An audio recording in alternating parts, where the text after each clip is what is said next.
Hai Sobat Muda, selamat pagi. Jumpa kembali dengan saya dalam acara 1001 Tokoh Alkitab. Pagi ini saya akan membahas salah satu tokoh dalam Perjanjian Baru yang tidak banyak dikisahkan namun memiliki teladan iman yang sangat luar biasa, yaitu Santo Yosef. Di sini saya punya patung Santo Yosef yang sedang tidur. Seperti kita ketahui bersama bahwa tahun 2021 lalu, Bapak Suci Paus Fransiskus mencanangkan Tahun Santo Yosef yang dimulai dari tanggal 8 Desember 2020 sampai 8 Desember tahun 2021. Paus Fransiskus menggambarkan Santo Yosef sebagai Bapa yang terkasih, Bapa yang lemah lembut dan penuh kasih, Bapa yang patuh, Bapa yang menerima, Bapa yang pemberani, Bapa yang pekerja, dan Bapa dalam bayang-bayang. Pagi hari ini kita akan membahas 4 teladan Santo Yosef untuk kita anak muda zaman now. Apa sajakah itu? 1. Teladan ketulusan hati. Dalam Matius 1 ayat 19 ditulis, karena Yosef suaminya seorang yang tulus hati, dan seterusnya. Arti kata tulus hati dalam Alkitab adalah tidak hanya sekedar melakukan perbuatan baik tanpa pamrih, tetapi lebih dari itu melaksanakan kehendak Allah dengan sungguh-sungguh, dengan segenap jiwa tanpa ragu-ragu. Hal ini dibuktikan dengan kesetiaan Santo Yosef melaksanakan kehendak Allah dengan sungguh-sungguh dan tanpa ragu saat Allah bersabda melalui malaikat dalam mimpinya. Bagaimana dengan realita anak muda zaman now? Saat ini cukup sulit ya menemukan orang yang benar-benar tulus hati. Banyak orang yang berbuat baik supaya dilihat dan dipuji orang, lalu diviralkan. Yang kedua, teladan kesederhanaan. Teladan kesederhanaan ini dapat kita lihat dari sikap hidup Tuhan Yesus yang dalam karya pelayanannya sangat dekat dengan orang yang miskin dan papa dan orang kusta yang disingkirkan. Tentunya hal ini tidak lepas dari didikan Santo Yosef dan juga Bunda Maria semasa Tuhan Yesus menjalani masa kanak-kanak dalam keluarga kudus Nazaret.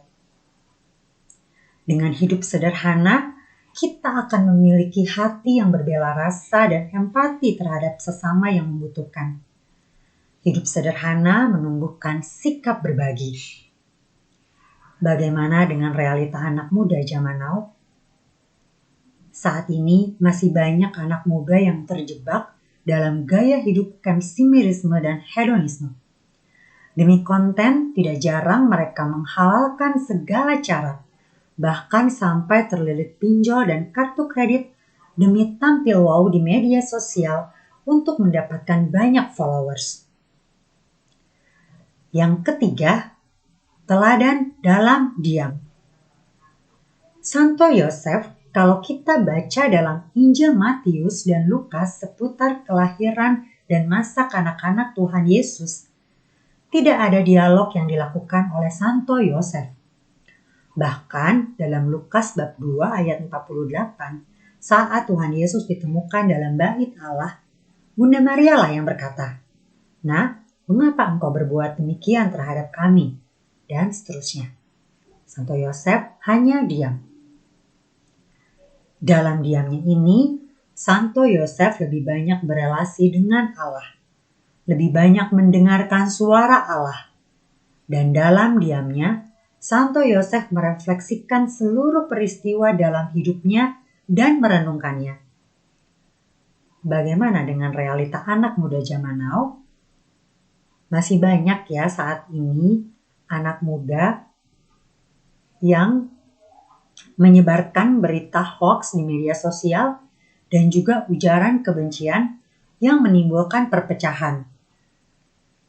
Kalau kita tidak bisa menebar kabar baik dan sukacita, lebih baik kita diam dan banyak berdoa, berelasi dengan Allah supaya hidup kita makin terarah dan sesuai dengan kehendak Allah.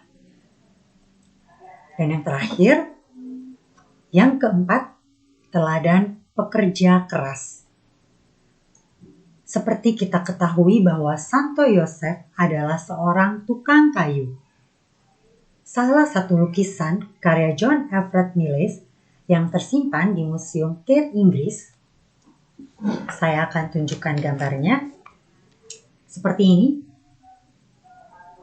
Di sini digambarkan bahwa Santo Yosef sedang menghaluskan papan kayu di bengkel kerjanya. Ia dibantu oleh ibunya dan saudaranya. Lewat lukisan ini terlihat bahwa Santo Yosef seorang tukang kayu yang bekerja keras. Seorang tukang kayu tidak hanya otaknya yang harus kreatif, namun juga fisiknya untuk mewujudkan karya berupa perkakas atau furniture yang bermanfaat. Bagaimana dengan anak muda zaman now? Sekarang ini banyak anak muda yang pengen cepat kaya, tapi nggak mau capek dan kerja keras, pengennya serba instan. Ingin jadi miliarder, tapi tanpa kerja. Seperti baru-baru ini kita dihebohkan oleh dua orang anak muda yang baru berumur 23 dan 26 tahun dengan julukan Crazy Rich yang ditangkap polisi karena uang miliaran yang diperolehnya adalah hasil dari penipuan. Ironis sekali bahwa mereka memamerkan kemewahannya berupa mobil mewah, liburan mewah, dan barang-barang mewah di atas penderitaan korbannya, yang saat ini dikabarkan mengalami depresi, bahkan ada yang sampai ingin bunuh diri, dan keluarganya menjadi berantakan. Sobat muda, jangan pernah takut untuk bekerja keras dan berjuang dalam hidup. Nikmatilah proses kerja keras Anda, dan hasilnya pasti Anda akan menemukan kebahagiaan sejati yang berguna bagi Anda dan sesama. Karena dengan proses itulah yang akan membentuk karakter yang tangguh dan tidak mudah menyerah, serta menumbuhkan sikap menghargai setiap hasil jerih payah dan tetesan keringat Anda. Yuk sobat muda, kita teladani sikap Santo Yosef yang tulus hati, sederhana, tidak banyak bicara tetapi banyak karya dan pekerja keras. Selamat pagi, selamat beraktivitas. Tuhan Yesus memberkati. Sampai jumpa.